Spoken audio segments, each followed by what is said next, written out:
नमस्कार, city channel में आपका स्वागत है। चुनाव की चर्चाएं चल रही। चर्चाओं में कई ऐसे सिम्टम्स नजर आ रहे हैं कि जो अमरावती की परंपरा है, एक परंपरा यहाँ निकली चल जा रही है। कौन उम्मीदवार चुन के आएगा, कौन चुनकर नहीं आएगा, किसके पूर्व कर्म इस विधानसभा पर असर डालेंगे। हमने देखा कि ये चुनाव में हमेशा परिवर्तन होते रहते, लेकिन कई आमदार 3-3, 4-4 टर्म भी अपने काम के भरोसे, अपने प्रभाव के भरोसे मतदार संघ में टिक जाते हैं। कहीं ना कहीं लेकिन उन्हें भी हार का सामना करना पड़ता है, क्योंकि 3-3, 4-4 टर्म रहने के बाद में लोगों में उनका विरोधाभास पैदा हो जाता है, और वो विरोधाभास कभी कभी उनके हार का कारण बन जाता है। अब ये विरोधाभास कई कारण से हो सकते हैं। यदि हम बहुत पुरानी बात शुरू करें तो कई अच्छे काम भी जो हमें आज अच्छे लगे, लोगों ने उस टाइम बहुत विरोध किया। ऐसी अमरावती की परंपरा रही है। जहाँ तक हम समझदार हुए थे, वो जहाँ से हमने देखना चालू किया राजनीति को, जो भी अमरावती का पालक मंत्री बना वो पुनः चुनकर नहीं आया। हमारे साथ में संजय मापले, पूरा अमरावती के पालक मंत्री के इतिहास के बारे में हम आज चर्चा करेंगे। जो भी पालक मंत्री रहा वो विधानसभा में चुनकर नहीं आया। हमने अभी से लेके तो पीछे 1980 तक की बातें यहाँ पे की है, उससे पहले की भी बातें हैं, और क्यों हारे उसका भी सटीक विश्लेषण यहाँ पर किया जाएगा। अच्छे काम करते हुए भी कई बार अच्छे काम भी समझ में नहीं आते कि काम अच्छा था और उसका विरोध होता, इसलिए उनको उस समय हार का सामना करना पड़ता है।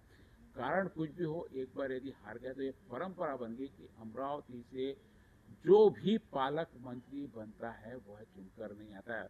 संजय जी, नमस्कार। नमस्कार। हमने बहुत देर दिनों से हमारी एक रिसर्च चल रही थी। मैंने अभी के अभी 4 टर्म तो देखे हमने। सुनील देशमुख के बाद में, जो जगदीश गुप्ता के बाद में, तो यशोमती ताई ठाकुर तक के पालक मंत्री सारे हमको याद है। इसके पहले भी कांग्रेस का भी इतिहास रहा, यहाँ पे पालक मंत्री का भी इतिहास रहा। पालक, सबसे पहले तो पालक मंत्री पद की शुरुआत कहाँ से, क्या अंग्रेजों ने जब सत्ता छोड़ी थी, महाराष्ट्र का गठन हुआ था 1960 में, महाराष्ट्र का गठन हुआ, फिर सीटें बढ़ती गई। पहले कम सीटें थी, बाद में जाते जाते अब 288 सीटें हुई, परिसीमन बदले, बहुत सारी व्यवस्थाएं बदली। इन सब चीज़ों में यदि विधानसभा का इतिहास देखें, अमरावती की विधानसभा क्षेत्र का इतिहास देखें हम, तो जहाँ तक हम समझदार होते 1975 के बाद की राजनीति हम लोग थोड़ी थोड़ी थोड़ी थोड़ी समझना चालू किया। उस टाइम के आमदार भी हमको कुछ याद रहते। तो ये पालक मंत्री पद पहली बार शुरुआत कहाँ से हुई? नमस्कार। आता महाराष्ट्राच्या विधानसभेच्या निवडणुका लागलेल्या आहेत आणि म्हणून विविध चॅनलच्या माध्यमातून विविध विषयांवर खऱ्या अर्थानं जिल्हास्तरीय असेल, राज्यस्तरीय असेल, प्रादेशिक स्तरावर असेल, वेगवेगळ्या प्रकारची चर्चा सुरू आहे। परंतु मला असं वाटते की ही जी आज आपण खऱ्या अर्थानं चर्चा करीत आहोत, ही चर्चा आपण 40 वर्षामध्ये जरी अनुभवली, म्हणजे जवळपास आपण 1984च्या कालावधीपर्यंत किंवा त्यापूर्वी जरी आपण असं गेलो,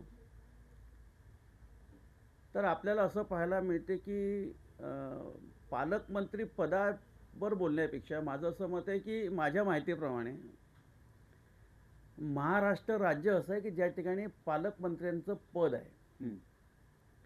इतर राज्यामध्ये मंत्र्यांचं पद आहे आणि आपल्या इथे जे जे त्या ठिकाणी मंत्री होतात त्या त्या ठिकाणची पालकत्वाची जबाबदारी त्या त्या राज्यातल्या मंत्र्यांना दिली जाते। मग प्रश्न असा असतो की त्या जिल्ह्यामधला जर कोणी मंत्री असेल तर त्यालाच ते पालकमंत्री पद दिलं पाहिजे असा डीम्ड डेटा असं पण काही नाही आहे। कारण की आता आपण पाहिलं काल परवापर्यंत आता चंद्रकांत दादा पाटील आपले इथले पालकमंत्री देवेंद्र फडणवीस नाही, असं आपण पाहिलं आहे की आपले तर महादेवराव शिवणकर सुद्धा भारतीय जनता पार्टीच्या 97-98 मध्ये आपल्या इथं एरिगेशन मंत्री होते भारतीय जनता पार्टीच्या शिवसेना युतीतल्या राज्यामध्ये। त्याचे महादेव शिवणकर सुद्धा आपल्या इथले पालकमंत्री राहिलेले आहे। पण एकंदरीत आपण 40 वर्षाकडे नजर टाकला किंवा अजून आपण जर 5 वर्ष मागे गेलो तर वरुड मोर्शी मतदारसंघामध्ये मल्हारराव माहुलकर मंत्री होते आणि मल्हारराव माहुलकडे ऊर्जा मंत्र्यांचं खातं होतं।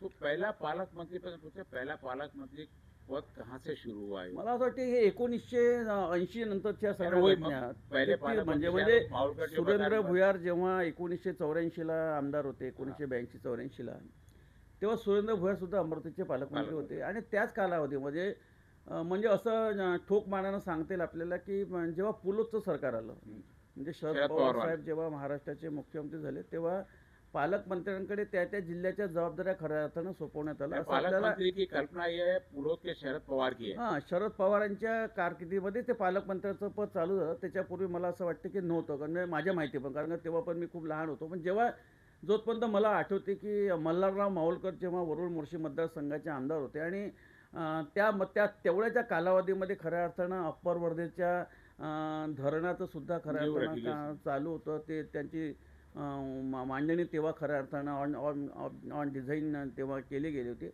आणि म्हणून वरुड मोर्शी मतदारसंघाच्या लोकांनी आंदोलनं केलं होतं. त्यांचं मरण असं होतं की पहिले मरण मग धरण, कारण की धरणाबद्दलची लोकांमध्ये असल्याची संकल्पना ती वेगळी होती. धरण फुटलं तर पूर्ण गावाच्या गावा वाहून जातील, मग आपलं नुकसान होईल.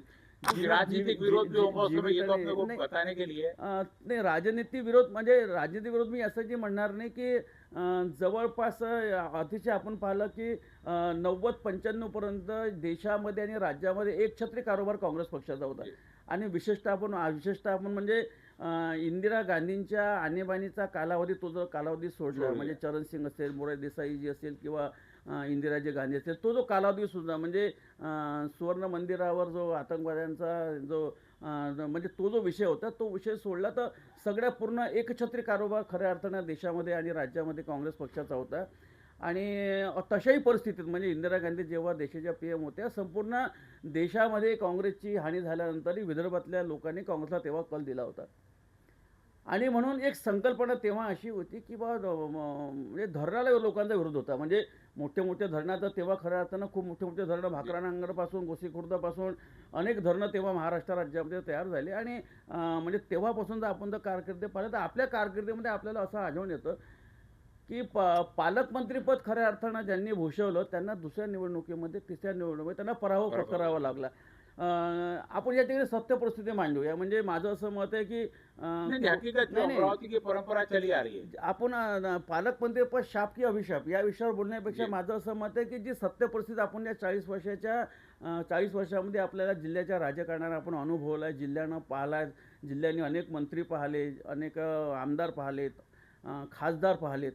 परंतु आपण असं पाहिलं की अमरावतीचं पालकमंत्रीपद ज्यांनी भूषवलं, त्यांच्या पुढील निवडणुकीमध्ये त्यांचा पराभव पत्करावा लागला. आपण अतिशय जवळून पाहिला. मग त्याच्यामध्ये जर मला काही नावं घ्यायची असेल तर मी सुरेंद्र भुयारांचं नाव घेईल, नवालाल नावलकरांचं नाव घेईल, त्याच्यावर यशवंतराव शेरकर साहेबांचं नाव घेईल. अगदी सुनील गुप्ता, म्हणजे सुनील देशमुखांचा आपण 2009ची निवडणूक आपण पाहिली, म्हणजे जगदीश गुप्तापासून पाहिली, विनायक कोरडेंपासून पाहिली, वसुधा देशमुखपासून पाहिली. म्हणजे अनेक आपण निवडणुका पाहिल्या, त्या निवडणुकीमध्ये आपल्याला असं पाहायला मिळालं की पालकमंत्री पदाची जबाबदारी ज्या आमदारांनी या ठिकाणी घेतली त्या निवडणुकीत त्यांचा पण पराभव पत्करावा लागला. एखादा जो आमदार असेल जिल्ह्यातला, जो आपल्याही नजरेत नसेल, तर एखादा आमदार त्याच्यातून सुटू शकतो. है ना. प्रवीण पोटे पालकमंत्री थे, आप इलेक्शन की बात करते उनका चुनाव ही नहीं हुआ. नाही, प्रवीण पोटेंचा विषय असा आहे की प्रवीण पोटे स्थानिक स्वराज्य संस्थांचे आमदार आहेत. स्थानिक स्वराज्य संस्थांच्या आमदारांबद्दल तर सर्वश्रुत आहे. निवडणुका कशा होतात, नाही, ज्याही निवडणुका होतात, स्थानिक स्वराज्य संस्थेच्या ज्या निवडणुका होतात त्या कशा पद्धतीने होतात ते आपल्याला सर्वश्रुत आहे. ते काय आपल्याला, मला वाटतं इथे सांगायची आपल्याला आवश्यकता नाही, कारण जो विषय राजकारणातला जो विषय सर्वश्रुत आहे, ती मांडणी आपण करण्यापेक्षा खऱ्या अर्थानं जे स्थानिक स्वराज्याच्या संस्थांचे आमदार असतात, म्हणजे आता आपण शिक्षक मतदारसंघाचे आपण आमदार पाहिले, आपण स्थानिक स्वराज्य संस्थांचे आपण आमदार पाहिले. मग हे आमदार त्या जिल्ह्यातल्या जनप्रतिनिधी असतील, जिल्हा परिषद मेंबर असतील, महानगरपालिकेचे मेंबर्स असतील, पंचायत समितीचे, शिक्षक मतदारसंघातले आपण आमदार पाहिले. परंतु आपल्याला असं पाहायला आलं की जे पालकमंत्री पद आहे, त्या पालकमंत्री पदाला म्हणजे अमरावती जिल्ह्यामध्ये लोकांनी नंतर नाकारलं. आपण चित्र आपण अतिशय जवळून पाहत आहे. म्हणून मी सुरेंद्र भुयारांचं नाव घेतलं आहे, यशवंतराव शेरकर साहेबांचं नाव घेतलं आहे, म्हणजे जगदीश गुप्तासुद्धा पालकमंत्री होते, विनायकराव कोरडे पालकमंत्री होते, सुनील देशमुख पालकमंत्री होते, वसुधाताई देशमुख पालकमंत्री होते, अनिल बोंडे साहेब पालकमंत्री होते, आता बच्चू कडू सुद्धा आता अकोल्याचे पालकमंत्री राहिलेले आहे. आणि म्हणून एकंदरीत बच्चू कडू अमरावती का अपन बात कर रहे हैं, अमरावती के पालकमंत्री करके बच्चू कडू नहीं है.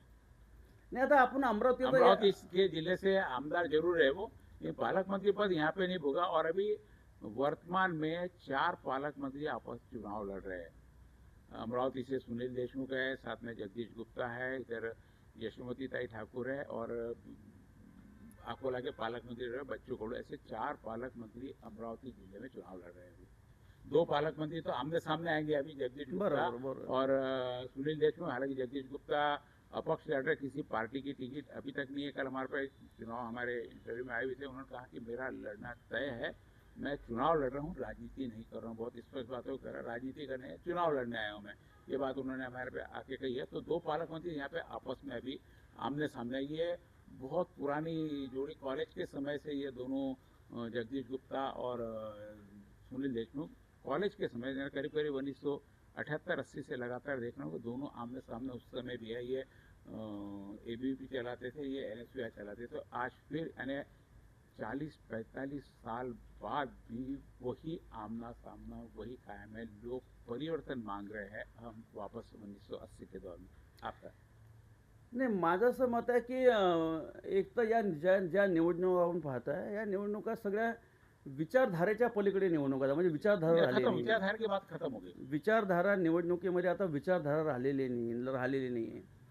म्हणजे अजून जगदीश भाऊंनी घोषणा जरी केली केलं तर ते अपक्ष निवडणूक लढणार आहे काय, तो जर विषय असेल तर आपण एक पाहिलं की 2009 आणि 10 मध्ये सुनील भाऊ देशमुखांनी आणि जगदीश गुप्तांनी स्वतःचे आपापले पक्ष काढले, नंतर एक झाले. मग त्यांनी महानगरपालिकेच्या निवडणुका सुद्धा आपण लढताना आपण पाहिले. म्हणजे तत्कालीन म्हणजे 2004च्या निवडणुकीमध्ये एकमेकांच्या विरोधामध्ये लढणारे आपण 2 आमदार, मधल्या काळामध्ये आपण विचारधारा बाजूला ठेवून पुन्हा एकत्रीकरण झालं. आणि आज आपण जे पाहतो आहे, म्हणजे काही उमेदवारांची घोषणा जर झाली नसेल तर एक चित्र अमरावतीमध्ये उभं आहे की जगदीश भाऊ गुप्ता निवडणूक लढणार आहे. सुनील भाऊंचं तर अतिशय काँग्रेसच्या काल यादीमध्ये, त्यांचं संभाव्य यादीमध्ये सुनील भाऊंचं नाव होतं. आणि आज ते एकमेकांच्या विरोधामध्ये खऱ्या अर्थानं ते निवडणुकीला सुद्धा त्यांना सामोरे जायचे आहे. परंतु आपण जेव्हा पालकमंत्री पदाचा आपण विचार करतो, ते आज अमरावतीमध्ये सुद्धा आपण जेव्हा पालकमंत्र्यांचा सगळा आपण इतिहास पाहिला, जिल्ह्याच्या पालकमंत्र्यांचा इतिहास पाहिला, तर आपण वास्तव पाहिलं की पालकमंत्र्यांना पुढल्या निवडणुकी परवा पाहिलं. मी अतिशय काल परवा तुम्हाला सांगितलं, अनिल बोंडे साहेब पालकमंत्री पद झाल्यानंतर ते पुन्हा निवडणूक लढले म्हणून जो मंत्री करके जिसने चुनाव लढा, सुनील देशमुख ने पालक मंत्री करके चुनाव लड़ा. हाँ, मग त्यांना पराभव करावा लागला. वसुधाताईंनी चुनाव तक जो मंत्री पद पे और भी जो चुनाव तक मंत्री पद पे रहा, बरोबर है ना, वो आ रहा. अभी फिर वापस बच्चू कडू पे आते हैं और यशोमती ठाकुर पे. चुनाव के समय ये अभी पालक मंत्री नहीं है. आप अभी जितने अपन बात कर रहे हैं ना, तो इससे पूर्व जो है चुनाव के समय भी, यानी सुनील देशमुख भी जब चुनाव हारा था राव साहब शेखावत से, वो पालक मंत्री था उस समय, मंत्रीपद रहते चुनाव लढा. जगदीश गुप्ता का भी ऐसी था. विनायकराव कोरडे सुद्धा पालकमंत्री असताना निवडणूक लढले. म्हणजे आपण असं पाहिलं की तेव्हा सगळ्या पेपरला की 2 पालकमंत्र्यांना हरवून बच्चू कडू अचलपूर मतदारसंघातून म्हणजे निवडून आले. म्हणजे वसुधाताई जेव्हा पालकमंत्री होते, इकडे विनायकराव कोरडे माजी पालकमंत्री होते, विद्यमान पालकमंत्री होते. मग त्यांना हरवून बच्चू कडू तेव्हा म्हणजे निवडणूक जिंकले अचलपूर मतदारसंघामधली. पण एकंदरीत आपण चित्र पाहतोय की पालकमंत्री पदावर असून ज्या उमेदवारांनी निवडणुका लढल्या त्यांना पराभवाचा सामना करावा लागला. विषय अनेक असतील, पण जो विषय मांडतोय त्या विषयामध्ये सत्यता आहे. म्हणजे जे आपण विषय मांडतोय, सुनील भाऊ म्हणजे रावसाहेब शेखावतांना जेव्हा खऱ्या तिकीट मिळाली तर सुनील देशमुखवर अन्याय झाला, मग त्यांना तिकीट पाहिजे होती, असा एक सूर सगळ्या अमरावतीकरांनी काढला. पण राष्ट्रपतींचे पुत्र असल्यानंतर त्यांना रावसाहेबांना अमरावतीकरांनी सुद्धा खऱ्यानं प्रेक्षित केलं होतं की राष्ट्रपतींचे पुत्र या रावसाहेबांना निवडून दिलं पाहिजे. अतिशय कमी मताधिक्यानं रावसाहेबांचा त्या निवडणुकीमध्ये विजय झाला. परंतु सुनील देशमुखांनी तेव्हा घेतलेले जे मतं होते ते सुद्धा लक्षणीय आणि दखल घेण्याला 55,000 मतं तेव्हा त्यांना होते आणि 61,000 मतं रावसाहेब शेखावतांना होते. मग केव्हा तरी आपल्याला असं वाटते की हे पालकमंत्री म्हणून निवडणूक लढले म्हणून पडले का? हाँ, यानी जो परंपरा चली आ रही है, ही जी परंपरा आपण पाहिली म्हणजे आपण वरुड मतदारसंघामध्ये पाहिलं तर अनिल बोंडे साहेबांचं का खूप चांगलं काम होतं. अनिल बोंडे साहेबांची पालकमंत्री कारकीर्द खूप खूप चांगली कारकीर्द होती और हारे भी अपक्ष है. आणि आणि खातं चांगलं होतं. राज्यातलं जे महत्त्वाचं खातं आहे कृषी विभाग त्यांच्याकडे होता. कॅबिनेट मंत्री होते म्हणजे डॉक्टर अनिल बोंडे. मग आणि अतिशय त्या ठिकाणी अतिशय चांगली परिस्थिती असताना देवेंद्र भुयार हे अपक्ष निवडून आले. मग ते पालकमंत्री होते म्हणून पडले का? असा जेव्हा आपल्या एखाद्या प्रश्नासमोर जेव्हा पुराणी सारी परंपरा सारे आपण पुन्हा मागे गेलो होतो. मग मागचा आपल्याला इतिहास आठवते. मागचा आपण मागे जेव्हा आपण सरकत गेलो तेव्हा आपल्याला मागचा पुन्हा इतिहास आठवते की जेव्हा असे प्रसंग आले. वसुधाताई सुद्धा पालकमंत्री म्हणून निवडणूक लढल्या. वसुधाताई जेव्हा जिल्ह्याच्या पालकमंत्री होत्या तेव्हा निवडणूक लढल्या. मग वसुधाताईच्या पराभवानंतर मग सुनील भाऊ आमदार झाले. त्यांच्याकडे पाटबंधारे खातं, त्यांच्याकडे राज्यमंत्री पाटबंधारे त्यांना खातं मिळालं. म्हणून एक आपण जर असा इतिहास पाहिला तर ज्या उमेदवारांनी एक दोन आपलं आमदार सुटू शकतात त्याच्यातून, पण जे चित्र मला तसं दिसत नाही. जे चित्र आपल्याला समोर दिसतंय की ज्यांनी पालकमंत्री म्हणून त्यांनी निवडणूक लढवली त्या सगळ्या उमेदवारांना निवडणुकीमध्ये जवळपास 90% त्यांना पराभव पत्करावा लागला. हे आपल्याला 40 वर्षामध्ये खऱ्या अर्थानं आपल्याला पाहायला मिळत आहे.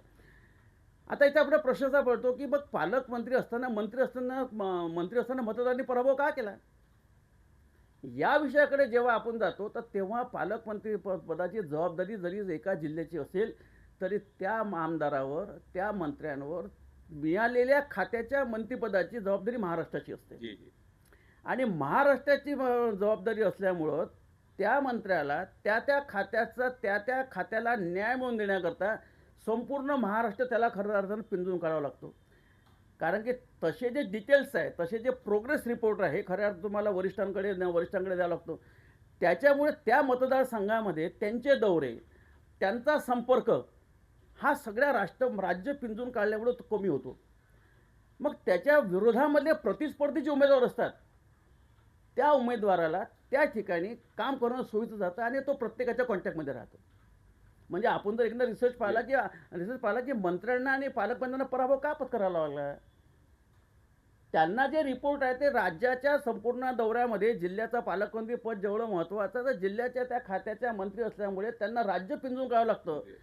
त्याच्यामुळे त्या मतदारसंघामध्ये दुर्लक्ष होते आणि प्रतिस्पर्धी जो उमेदवार असतो पुढल्या निवडणुकीमध्ये त्या निवडणुकीला त्या लोकांमध्ये संपर्क साधण्याकरता यही कारण था कि हमने पालक मंत्री पद शाप या अभिशाप, क्योंकि क्या है कई बार हमें कोई चीज का पद का अधिकार मिल जाता है लेकिन उसकी जिम्मेदारी निभाते हम जो जीत के कारण चूक गए हमारा उससे दुर्लक्ष हो जाता. इसलिए भी तो पालक मंत्री यहाँ के नहीं आते. यानी जो अभी प्रश्न हुए क्यों हारे नाही? आता काय सुनील भाऊंचं अमरावतीमध्ये काम वाखावण्याजोगायच्यात काही दुमत असं तर कारण नाही आहे. कारण की एक व्हिजन आहे सुनील देशमुखांसमोर, म्हणजे अमरावती शहराच्या विकासातल्या संदर्भामध्ये. जे अगोदरचे पालकमंत्री होते म्हणजे जेव्हा टेक्निकल जसे प्रोग्रेस झाले, म्हणजे राजकमल चौकाचा आपण रोड पाहिला, सिमेंट काँक्रीट रोड पुलापर्यंत, तो जगदीश भाऊंच्या कारकिर्दीतला रोड. मग जेव्हा आपल्या लोक बोलते की अमरावतीतले सगळे काँक्रीटीकरणाचे रस्ते 6-6, 5-5 मध्ये उखडले, पण भाऊने जो रस्ता बांधला होता त्या रस्त्याचा एक चिपकोरा निघाला नाही.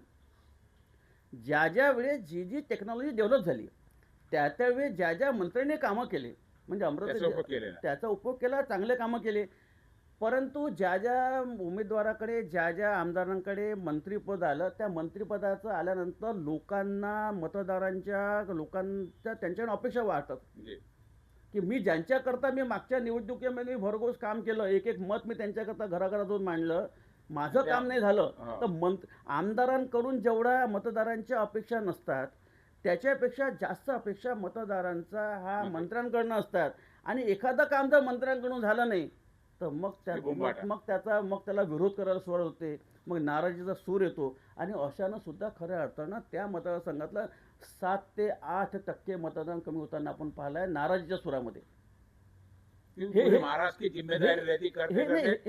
अपेक्षा लोकांच्या अपेक्षा वाटतात की कोणाच्या बदलीचं काम असेल, कोणाचं व्यक्तिगत काम असेल, कोणाचं आरोग्याचं काम असेल, कोणाचं कॉन्ट्रॅक्टरशिपचं काम असेल, म्हणजे विविध प्रकारच्या, म्हणजे काही लोक तर इतके नाराज होतात की माझे आणि मंत्री म्हणून इतके चांगले संबंध आहेत ते माझ्या घरच्या लग्नाला झाले नाही. माझ्याकडच्या बारशाला नाही. याही लोकांच्या अपेक्षा असतात. इव्हन त्या अपेक्षा खऱ्या असं म्हणणार नाही, कारण की एका मंत्र्याकडे किती मोठी जबाबदारी असते ज्याचं त्याला माहीत असते. कारण की कसे दिवस जातात, जे मंत्री असतात त्या मंत्र्यांचे 5 वर्ष कसे जातात त्यांनाच माहीत पडत नाही. कारण की एक एक दिवस खऱ्या अर्थानं महत्त्वाचा असतो आणि पूर्ण राज्यामध्ये त्यांना आपला जो प्रोग्रेस दाखवायचा असतो आपल्या मंत्रिपदाचा. त्याच्यामुळे हा नाराजीचा सूर असण्याचं ते सुद्धा म्हणजे 2 कारणं प्रमुख आहे. एक तर लोकांच्या अपेक्षा मंत्र्यांकडनं वाढतात, पहिली गोष्ट. दुसरी गोष्ट, राज्यमंत्री असल्यामुळे, कॅबिनेट मंत्री असल्यामुळे पूर्ण महाराष्ट्रामध्ये त्यांना पिंजून काढतं, प्रत्येक ठिकाणी मिटिंगा घ्याव्या लागतात. त्याच्यामुळे मतदारांकडे दुर्लक्ष होतं, मतदारसंघाकडे दुर्लक्ष होतं. मतदारसंघाकडे दुर्लक्ष नंतर की नवीन फंड मार्केटला येतो की आमदार आमच्या कॉन्टॅक्टमध्येच नाही आहे, त्यांचं कोणाचं घेणदेणंच नाही आहे, आमच्या गावात ते निवडून आल्या तेव्हा आले नाही. आपण मागच्या निवडणुकीवर असं पाहिलं की आनंदराव अडसूळच्या पराभवामागे काय मोठं कारण होतं. आनंदराव अडसूळच्या पराभवामध्ये मोठं कारण होतं की आनंदराव अडसूळ साहेब अमरावती जिल्ह्याच्या संपर्कात राहिलेच नाही. बाहेर केले म्हणजे बाहेरचे होता वेगळा भाग झाला, पण ते जिल्ह्याचे खासदार असल्यानंतर ते आनंदराव अडसूळ मोठी पर्सनॅलिटी आहे आणि ते खासदार असल्यानंतर त्यांनी लोकांसोबत संपर्क ठेवला. आणि एक असा सुद्धा सूर होता. ठीक आहे, आनंदराव अडसूळांना अशाही परिस्थितीमध्ये तेव्हा 4,75,000 मतं मिळाली आणि 5 लाख काही मतं, म्हणजे जवळ 5 ते 10,000 मतं नवदी राहणार तेव्हा मिळाली. म्हणजे मतदार जेव्हा खऱ्या अर्थानं जेव्हा एखाद्या उमेदवाराला मत देतो तेव्हा आपल्याला असं वाटतं की मतदार हा विचार करत नाही. पक्षीय राजकारणामध्ये एक काही पर्सेंटेजचा मतदार त्या पक्षाला मतदान करतो हे जरी मान्य असेल, पण आपण असं पाहिलं की 40 ते 50% जो मतदार आहे तो मतदार धुऱ्यावर असतो. शेवटच्या क्षणापर्यंत तो सांगू शकत नाही का मला मतदान कोणी करायचं, कुठे करायचं आहे. पक्षाच्या बांधिलकीला असलेले मतदार म्हणजे प्रचारी करणार आणि मतदान पण करणार, पण 40 ते 50% आपण मतदार आले ते अतिशय धुऱ्यावर असतात. त्यांना ते शेवटच्या क्षणापर्यंत ठरवलं की मला मतदान कोणाचं आहे. आपल्याला असं नाकारतो चालणार नाही का ज्या राज्यामधलं देशामधलं मतदान कमी होतं, पण जे लोक मतदान करणार ते जागृत मतदान आहे. कुठले पक्ष कुठलाही असेल तर मतदार जागृत आहे. आणि म्हणून ही जे आपण या 40 वर्षातलं अमरावती जिल्ह्याचं जर आपण राजकारण पाहिलं तर वर्तमान पालकमंत्र्यांना त्या मतदारसंघातल्या मतदारांनी अतिरिक्त जिम्मेदारी के कारण उनको त्यांना पराभव पत्करावा लागला. पे जिम्मेदारी खत्म. एक बहुत सटीक एनालिसिस आज हमने यहाँ किया कि अमरावती के जो पालक मंत्री बनते हैं, पालक मंत्री रहते हुए जो चुनाव लड़ते, 2 बातें, एक तो पालक मंत्री रहना और चुनाव लड़ना, और एक पालक मंत्री पद का उपभोग लेना और चुनाव लेना. जैसे वर्तमान में अभी सुनील देशमुख, जगदीश गुप्ता, बच्चू कडू और यशोमती ताई ठाकुर, ये 4 पालक मंत्री है. लेकिन वर्तमान में जब चुनाव है ऐसे समय यहाँ पे पालक मंत्री, अभी अमरावती के पालक मंत्री चंद्रकांत दादा पाटिल है, तो ये बात क्या इन पे भी लागू होगी, ये तो चुनाव के बाद में मालूम पड़ेगा. क्योंकि बहुत कम बार ऐसा देखने को मिलता है कि जो मंत्री नहीं है, पुराना पालक मंत्री चुनाव, जैसे अमरावती की अभी स्थिति 4 पालक मंत्री, जो अपने जो पालक मंत्रियों का इतिहास बताया अभी कि पालक मंत्री चुनाव हार जाता तो नजर सिंह जी सुनील देशमुख की तरफ जाती, बच्चू कडू की तरफ जाती, यशोमती ठाकुर की तरफ जाती, अभी जो आज चुनाव लड़ रहे हैं उसकी बात करें कि 4 पालक मंत्री चुनाव लड़ रहे, तो क्या ये भी जो अभिशाप है ये उनके ऊपर भी लटकेगा. लेकिन जो अपन ने उसमें बताया कि ये क्यों, उस समय जब पालक मंत्री रहते तो निश्चित रूप से सबकी अपेक्षाएं बढ़ जाती, स्थानीय अपेक्षाओं के साथ साथ में महाराष्ट्र राज्य की अपेक्षाएं बढ़ जाती, जिम्मेदारी बढ़ जाती. पार्टी में महत्वपूर्ण पद होने के कारण खुद के विधानसभा के साथ में और कई विधानसभा की भी जिम्मेदारी डाल दी जाती.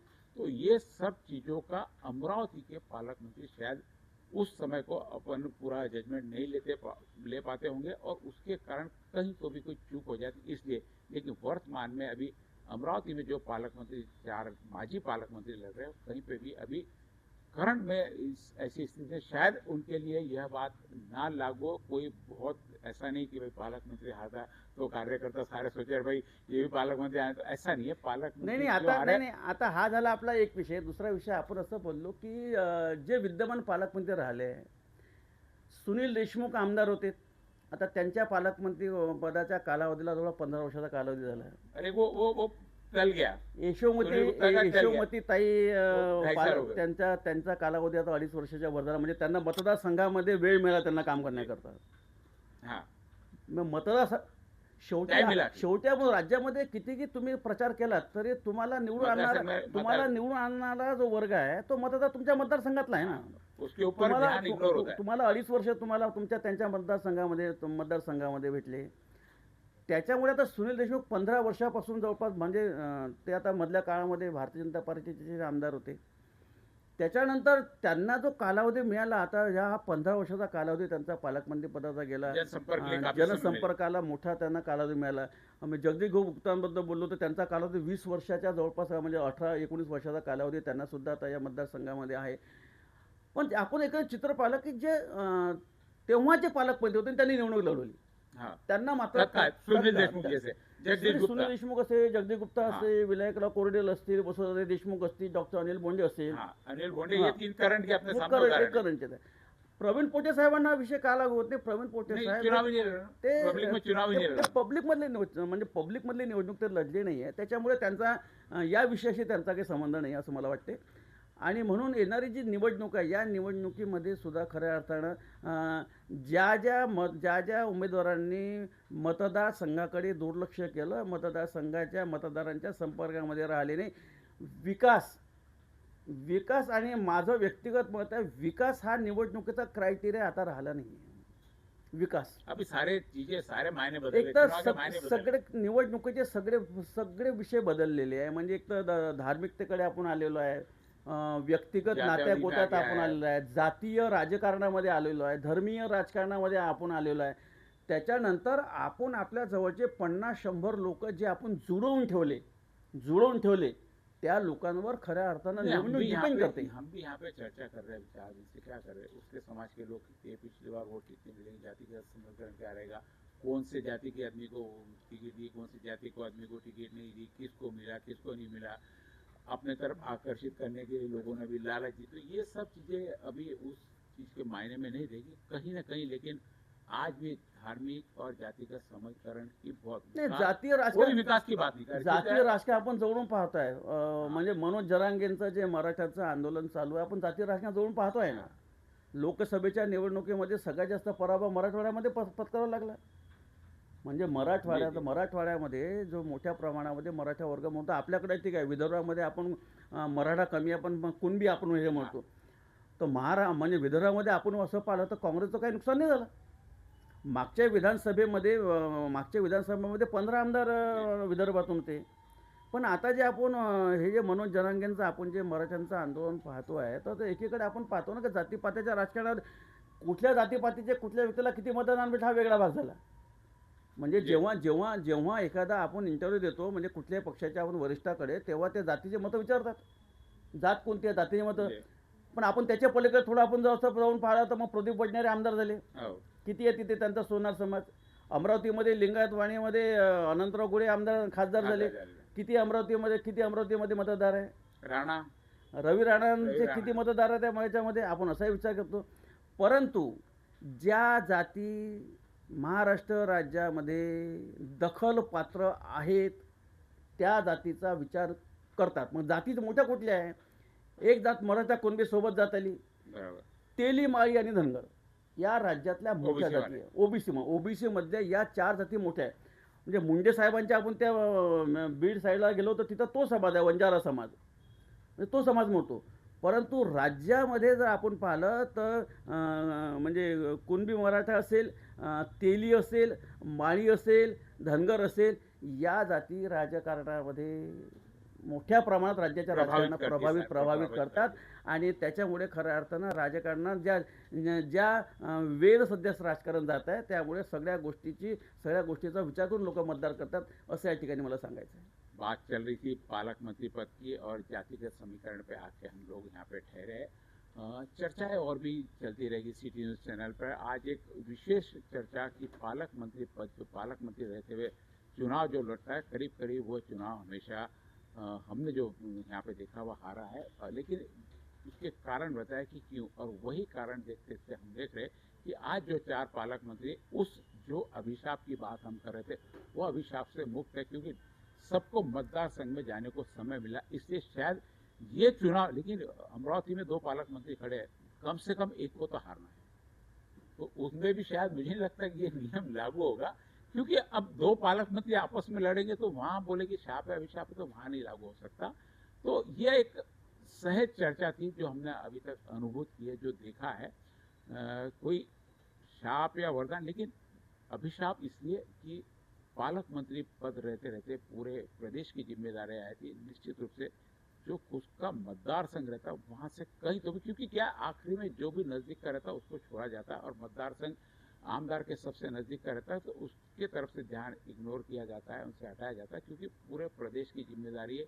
बहुत सारे काम आते, पूरे 7 दिन अमरावती में रह नहीं पाते, एक दिन अमरावती में मिलता है, उसमें सारे काम निकालने पड़ते। किसी का मिलना नहीं होता, किसी के जन्मदिन में नहीं गए, किसी के उसमें नहीं गए, उससे नाराजगी की, घर पे गए तो टाइम नहीं लगा, बात नहीं किए तो नाराजी को बहुत छोटे छोटे साध्या आमदार निवासाची चिठ्ठी जरी एखाद्या तुम्ही मतदाराला नाही दिली तरी तो नाराज होतो। तो किसी के रेलवे का रिजर्वेशन नहीं हुआ तो नाराजी को बहुत कारण है, साथ में आने के बहुत चीजें कम है, क्योंकि समेटना है, किसी को साथ में जोड़ना है तो उसके बहुत सारे काम करने पड़ते हैं। 10 काम आप कर लो, एक काम आपका नहीं करे तो नेता से वो नाराज होता, अपनी नाराजी व्यक्त करता है और कहता है कि अब इलेक्शन आने तो हम देखेंगे। ये बात नहीं होनी चाहिए। जिसने आपके 10 काम किए और एक काम नहीं तो उनकी भी मजबूरी समझनी चाहिए।